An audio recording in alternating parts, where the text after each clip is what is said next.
Kumasi. Kumasi. Kumasi. I gotta dance too.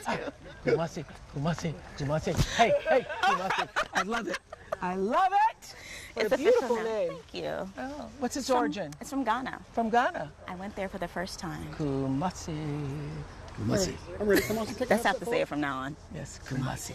Come on, take a half step forward. Yes, And then, your chin must lift when you sing it. Kumasi. And then What is your gaze. name? Kumasi.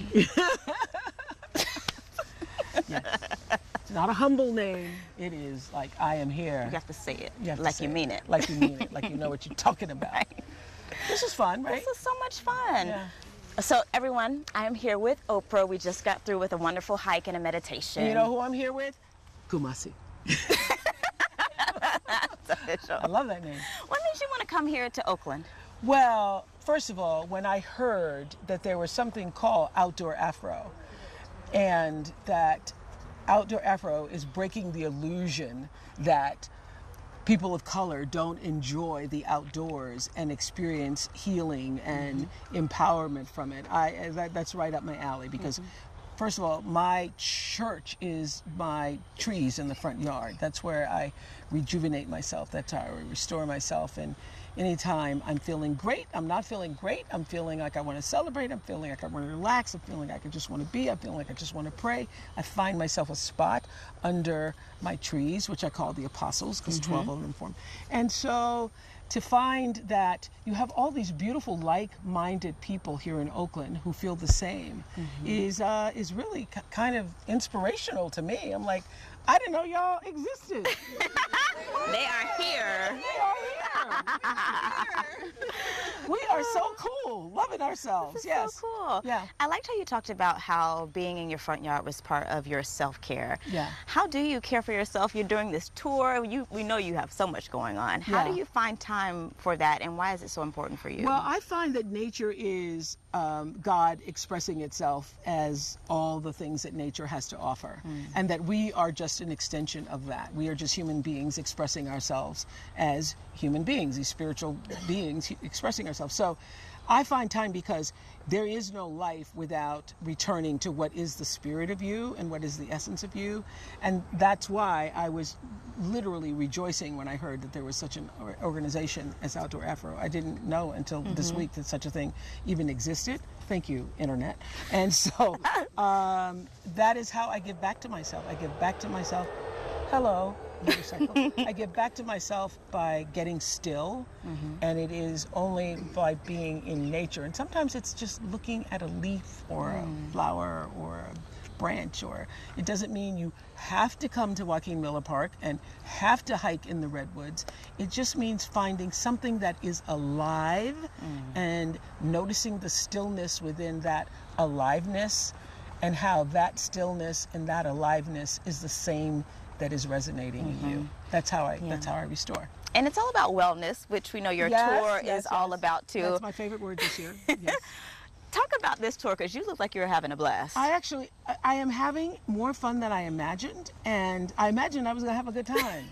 But I didn't imagine that each stop would bring its own kind of energy. So every city has its own personality, it has its own vibe, and I just sort of find myself flowing into whatever that vibe is. And our incredible guests, from Michelle Obama to The Rock to Tracy Ellis Ross last week, beginning with Gaga and Amy Schumer, and now tomorrow Kate Hudson. It's exciting to sit down and talk to other people who share the same vision of wellness, and everybody is expressing it in the same way. And this is what I was feeling for myself. Kumasi. I was feeling this, that we are so disjointed, disunited, disconnected in every area of our lives, in our culture. What has been the wonderful thing is to look out in that stadium and to see that you have people from red states ideology, blue states ideology, purple states, no states, independent states, and we come together under one roof with one goal, and that is to be well and to live in the space of wellness. And so that's the joy for me, is to being able to connect people that way. It seems like a big undertaking for the 8 hours that we're in, but people are really transforming. Oh, yeah. I wouldn't do it otherwise. Otherwise, I just stay at home under my trees. I mean, so, but my word this year, and I believe everybody needs to figure out what their word is, and that's why I love that this group does the same thing, Outdoor Afro. My word is purposeful, and so I don't do anything unless I believe that it's going to have some purpose or some meaning, not just for myself, but for also other people. What's your word? Do you have a word? My word, I think, is your favorite word, surrender. Surrender. Oh, I surrender. I'm in the surrender phase. Okay. That's how you begin. And just allow. That's how you begin. And just allow. Okay. I think it's interesting because you are calling people to make some changes. You're challenging them in a way through this to take care of their health and their wellness. How do you know, or how do you make changes when you know it's kind of difficult, you might not want to do it, but you know you need to do it?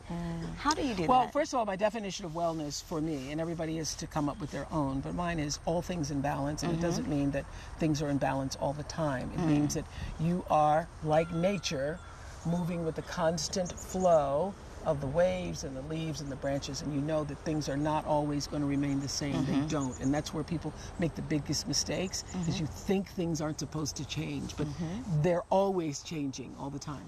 And so setting a vision for who you want to be, not just what you want to do.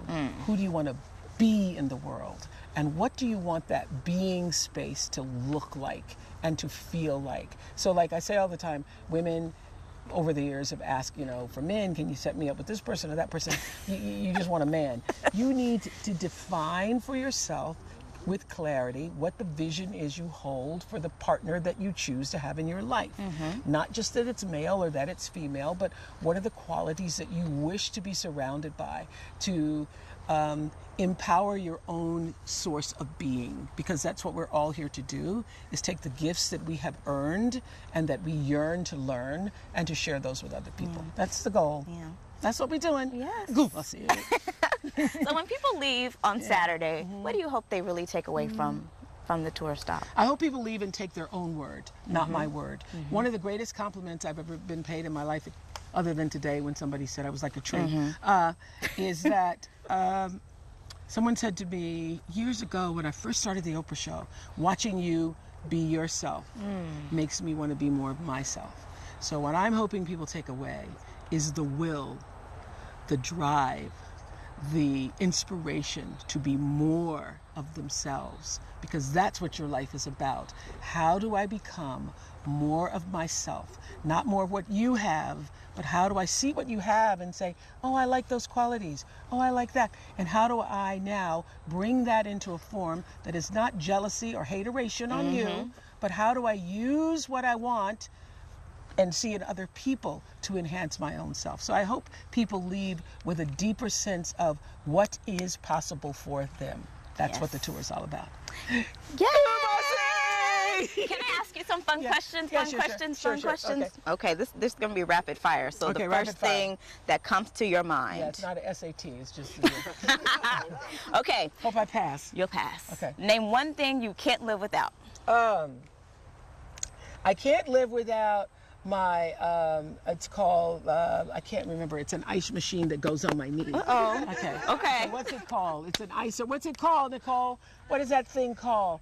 It's an, it's a, every man. It's ever something. Anyway, we my need ice that. machine, okay? One thing you could live without.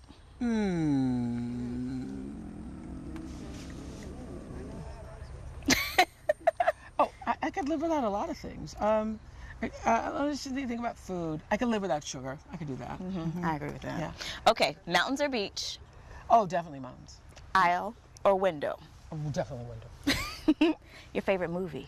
Of all times, I think it would not be The Color Purple, but that's good. Favorite movie of all time is I'm Walking Here, Midnight Cowboy. Okay. The other favorite movie is One Flew Over the Cuckoo's Nest. Other favorite movie is To Kill a Mockingbird, Scout and Atticus and all those. Love those. That's enough, right? That's enough. Okay, good. What advice would you give your teenage self? Oh, girl, hold on. Biggest tip. Well, biggest tip then. Hold on. Oh, what a ride. Hold on. What a ride, girl. It's going to be okay. Your nose is going to grow into your face. In a be okay. It's gonna be okay. Your nose is gonna grow into your face. Because I used to like try to put a clothespin on the side. No. Yes, I did. Yeah, I did. I did. Okay, so it'll happen. It'll happen. That's the advice. Your nose is gonna grow right into your face. It's not too big. It's just right for you right now. That's it. Okay. What? What's the worst job you ever had? Oh, the worst job I ever had. Well, you know, I've only had a few. The worst job I ever had was working in, I had two worst jobs. Working in a little dime store where I was working in the back and had to stock the shelves, and I wasn't allowed to talk to people. Oh no, how did that go? And I not so well. The other worst job was working in my father's store all those years. But now I'm thinking maybe it wasn't so bad, because at least I learned to tolerate a lot of different kind of, you know, the drunks coming in, everybody from the neighborhood. I used to say to my dad, all those years I worked, never got paid, and he'd have like cookies for pennies. So you got to sell 100 to get $1.